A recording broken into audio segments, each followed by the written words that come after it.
In this video session we will create a chart for development of deviations.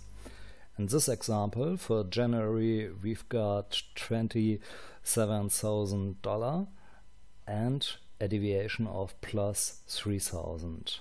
In the first step we will create the table.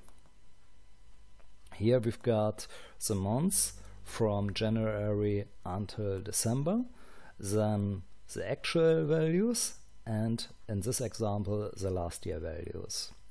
In the first step we will create the deviation here, and we say if the actual value is 0, then show also 0.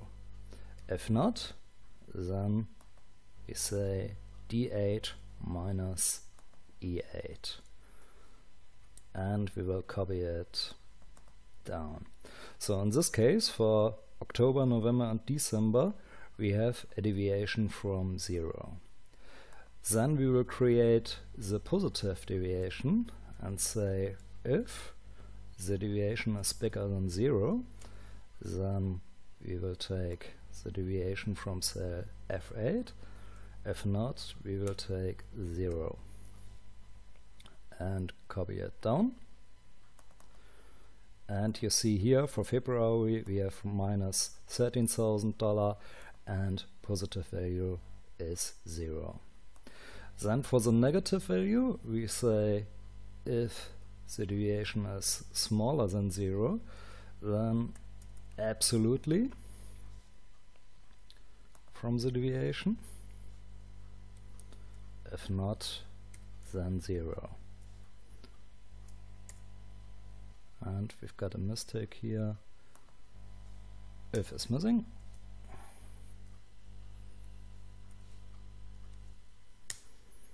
And we copy it right down. And you see here for February we've got a deviation of 13,000, in this case absolutely value. Then we will add the positive and the last year value. That is very important for the maximum. So the last year value plus the positive deviation. Copy it down. And then we need the maximum value of these values from positive plus last year. So max.